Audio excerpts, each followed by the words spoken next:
saudara-saudara bekerja mati-matian untuk PSI, saya pun akan bekerja keras, bekerja mati-matian untuk PSI. Inilah pernyataan Presiden ke-7 Republik Indonesia, Joko Widodo, yang menjadi bagian dari Partai Solidaritas Indonesia. Memakai pas sapu, ikat kepala khas Makassar, berwarna hitam, Joko Widodo menghadiri rapat kerja nasional Partai Solidaritas Indonesia di Makassar, Sulawesi Selatan. Dalam pidatonya, Jokowi menyebut agar menjadi partai yang kuat, PSI harus memiliki struktur yang solid hingga ke desa, bahkan sampai RT RW. Jokowi mengaku siap bekerja maksimal bersama seluruh kader. Bahkan, jika diperlukan, dia masih sanggup untuk turun ke seluruh provinsi hingga ke tingkat kecamatan. Kalau diperlukan, saya harus datang. Saya masih sanggup.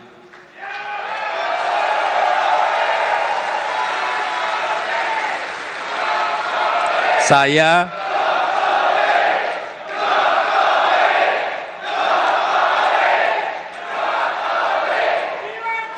masih sanggup datang ke provinsi-provinsi.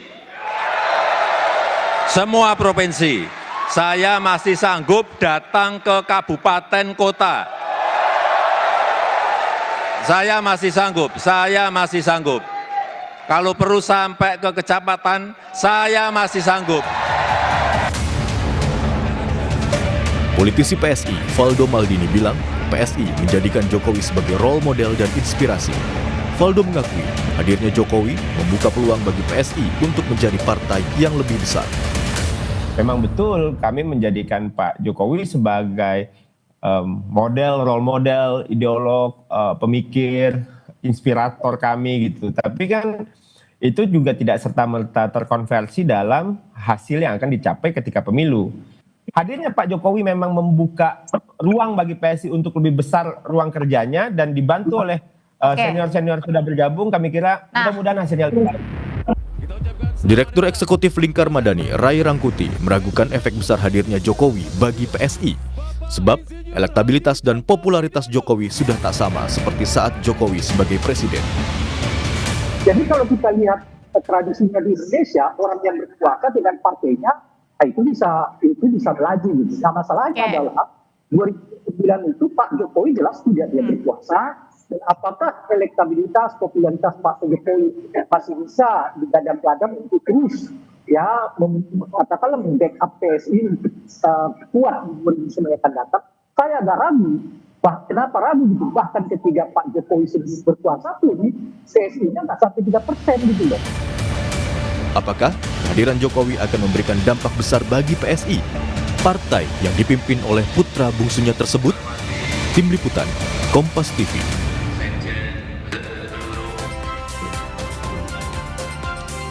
PSI berharap hadirnya Presiden ke-7 Republik Indonesia Joko Widodo bisa menjadikan PSI partai besar. Sejalan dengan itu, Jokowi menyatakan siap dan bekerja keras dan mati-matian bersama dengan PSI. Kemudian, apakah kehadiran Jokowi akan membawa dampak besar bagi PSI? Kita akan bahas bersama dengan Ketua DPP PSI Bidang Politik Bestari Barus dan Direktur Eksekutif Parameter Politik Indonesia Adi Prayitno. Selamat pagi Bang Bestari, Mas Adi.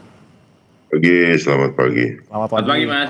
Ya, Bang Bestari, kemarin kita saksikan bersama-sama ya, Pak Jokowi memberikan motivasi gitu ya sebagai Presiden ke-7 Republik Indonesia, menyinggung soal banyak akan bergabung lagi nih dari tokoh nasional, tokoh daerah, sampai kabupaten ini akan ke PSI.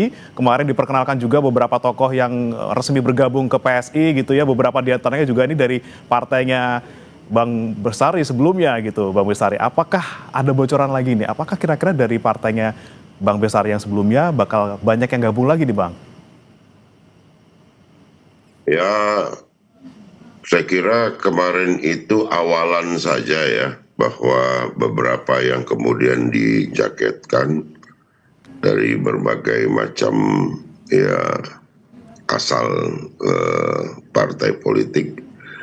Dan saya kira ada satu yang istimewa ya, sementara ini Bung Rusdi Mase yang masih aktif sebagai anggota DPR, bahkan kemudian menyatakan bergabung.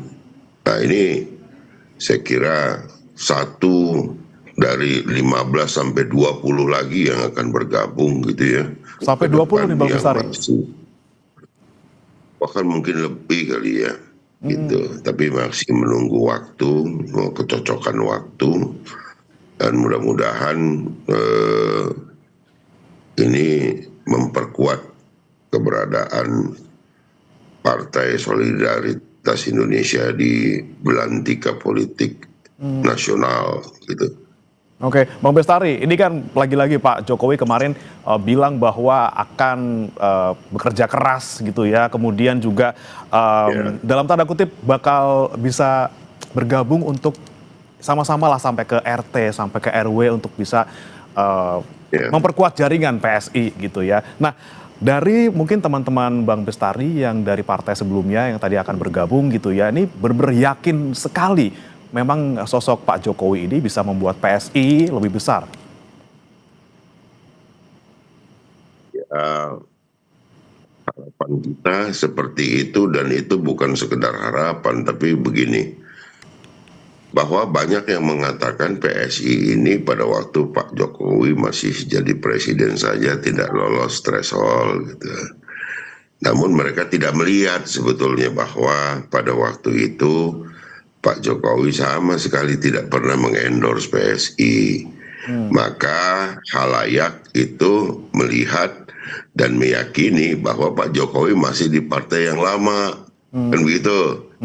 Nah, dengan kemudian ini yang sudah kedua kali Pak Jokowi mengatakan hal yang hampir sama gitu ya, akan bekerja keras, mati-matian gitu ya. Itu untuk PSI itu sudah kedua kali diucapkan. Dan yang pertama itu kan di Kongres PSI, yang kedua di Rakernas 1 Makassar ini. Saya masih di Makassar.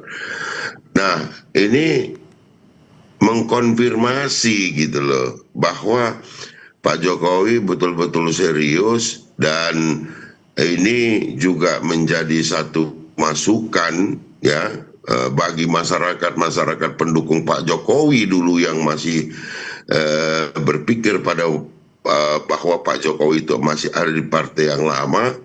Nanti kita lihat di 2029 efeknya, approval ratingnya masih sangat tinggi Pak Jokowi, dan pernyataan yang disampaikan Pak Jokowi berulang sudah 2 kali ini pasti menjadi masukan yang sangat-sangat mencerahkan bagi seluruh pendukung Pak Jokowi kala beliau menjadi presiden gitu. Nah, itu menjadi salah satu hal yang menggembirakan bagi kami. Beliau mengulang lagi perkataannya, dan ini kami sampaikan ke seluruh pelosok Indonesia. Terima kasih kepada media yang sudah menyampaikan itu, dan kami seluruh kader yang hadir berkomitmen untuk menyebarluaskan apa yang disampaikan Pak Jokowi supaya menjadi permakluman publik ke depan. Saya kira itu. Baik. Nah, ini saya mau ke Mas Adi. Mas Adi, Anda melihat kemarin motivasi yang diberikan oleh Pak Jokowi ini sepertinya lebih dari sekedar motivasi gitu ya, bukan sekedar endorsement juga gitu. Ini seakan-akan ini Pak Jokowi dari tadinya mungkin dikemudi agak belakang, sekarang udah makin ke depan gitu ya. Buktinya sekarang efeknya sudah luar biasa, walaupun belum distruktur, tapi banyak sekali yang kemudian dalam tanda kutip nih hijrah ke PSI dari partai sebelumnya. Melihatnya seperti apa Mas Adi? Ya, saya kira bicara tentang Jokowi dan PSI hari ini itu melampaui urusan legal formal menjadi anggota partai ataupun tidak, karena publik secara signifikan belakangan ini sudah melihat Jokowi itu ya PSI itu adalah Jokowi, dua sisi yang memang tidak bisa dipisahkan satu sama yang lain. Nah, kalau kita mendengarkan pidato politik Jokowi kemarin, bagi saya itu adalah semacam bentuk komitmen dan keseriusan Jokowi untuk serius turun gunung dan mati-matian untuk membesarkan PSI di masa-masa yang akan datang, terutama untuk yang pertama kalinya lolos ke parlemen. Karena kalau kita mau jujur sebenarnya Mas ya, bicara PSI hari ini, kenapa relatif sering dipergunjingkan oleh publik? Karena ada 2 variabel penting. Ya, tentu adalah sosok Pak Jokowi yang sudah terang-terangan dan belak-belakan ingin memenangkan PSI. Yang kedua, kita juga tahu eksodus ataupun hijrah politik dari Partai Nasdem ke PSI itu kan juga menjadi variabel penting. Dimulai dari Ahmad Ali, kemudian ada Bestari Barus, kemudian ada Rusdi Masih dan seterusnya. Itu kan adalah dua instrumen yang kemudian bisa dibaca oleh publik bahwa kebaruan yang dimiliki oleh PSI hari ini menatap pertarungan politik di 2029 itu relatif jauh diperhitungkan dibandingkan dengan yang sebelumnya. Mungkin PSI masa lampau ketika tidak lolos ke parlemen itu kan dibaca oleh publik ini hanya sebatas partai anak muda, lebih banyak main di medsos, wacana yang kemudian hanya menimbulkan kegaduhan di ruang publik. Tapi ketika Jokowi bergabung, kemudian ada Bestari Barus, kemudian Ahmad Ali dan Rusdi Masih, ini kan menjelaskan bahwa berpartai itu bukan hanya membangun narasi dan besar di media sosial, tapi membangun networking dan jejaring-jejaring yang kemudian bisa dikapitalisasi sebagai sumber daya ekonomi politik kepentingan bagaimana membesarkan partai ini. Itulah yang saya sebutkan. Per hari ini tentu dengan kemarin rakernasnya PSI di Makassar tentu saja. Ini kan sebenarnya adalah untuk mensublim bagaimana PSI itu meyakinkan langkah politik mereka menghadapi pertarungan-pertarungan politik, khususnya untuk yang pertama kalinya lolos ke parlemen. Jadi inilah yang kemudian dianasir-anasir penting. Memang batannya adalah soal apakah Pak Jokowi akan sesakti dahulu kalah. Karena konon Pak Jokowi itu adalah sosok yang setiap pertarungan politik tidak pernah kalah. Di Solo 2 kali jadi wali kota, Jakarta kemudian menang, kemudian setelah itu menjadi presiden 2 periode.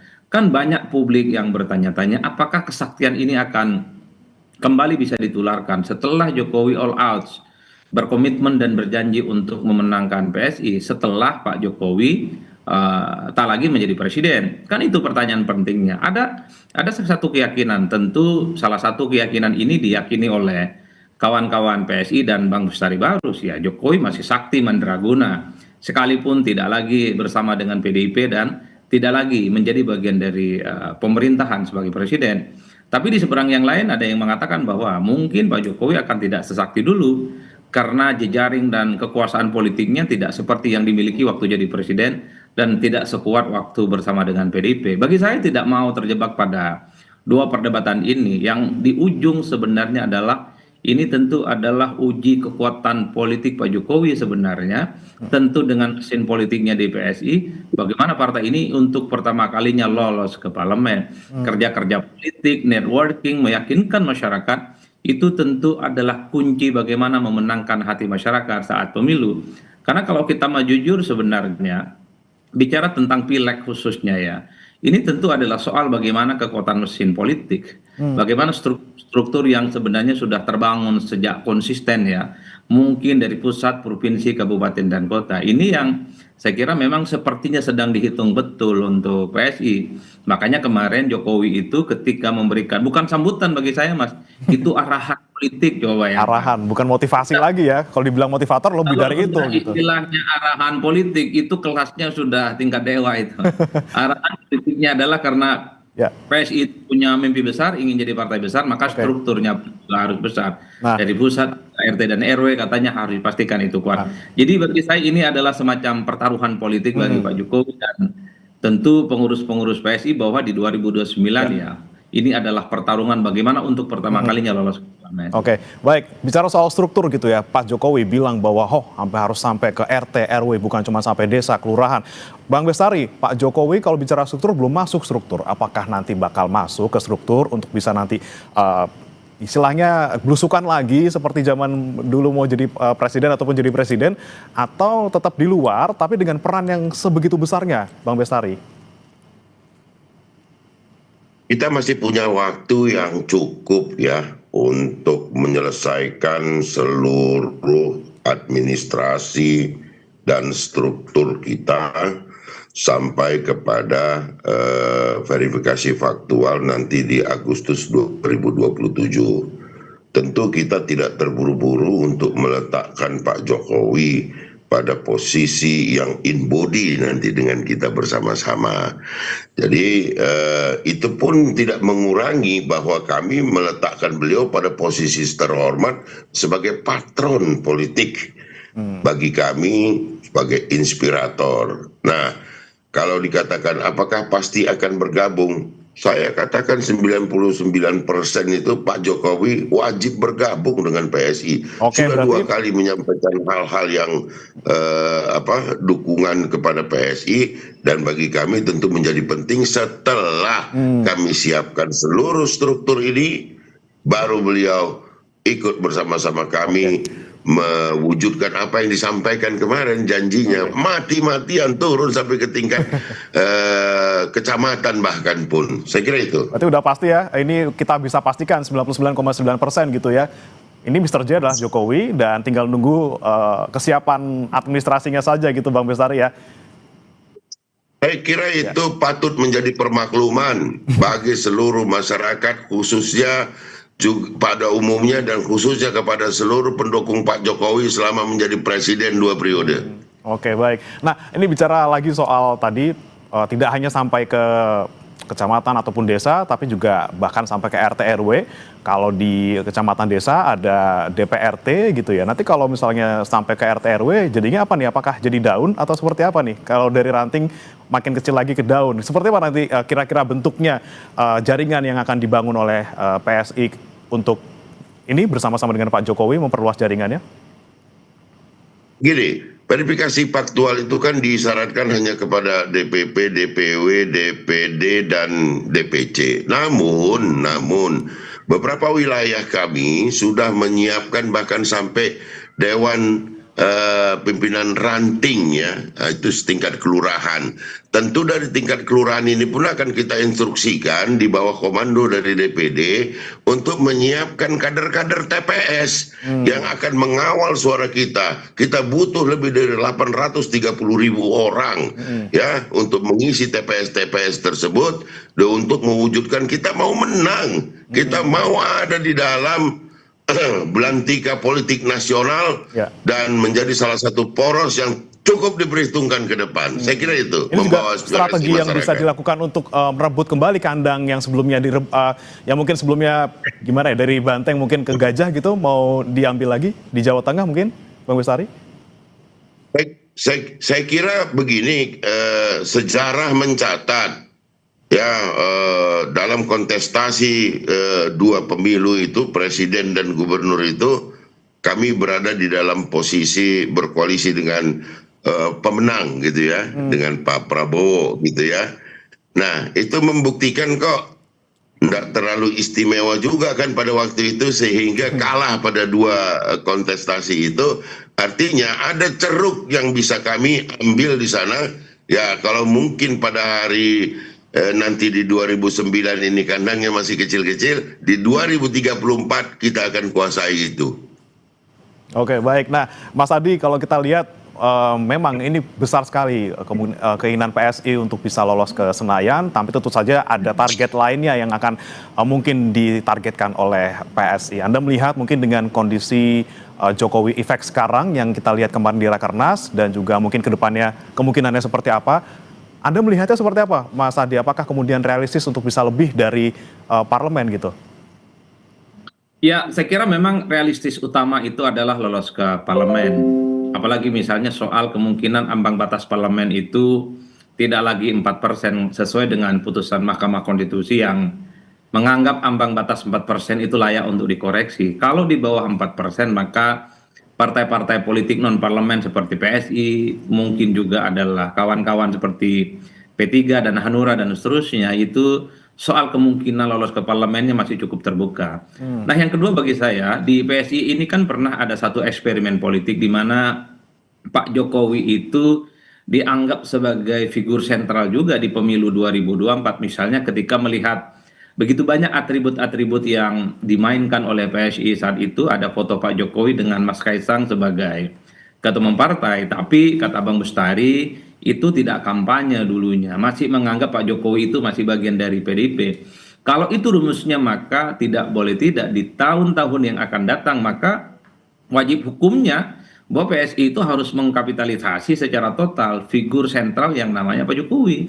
Bagi saya Jokowi ini bukan hanya soal inspirator, bukan hanya soal figur utama dan ideolog PSI ya, Tapi bagi saya Jokowi itu adalah imam besarnya PSI. Apapun judulnya PSI di masa-masa yang akan datang ya sangat tergantung dengan Pak Jokowi.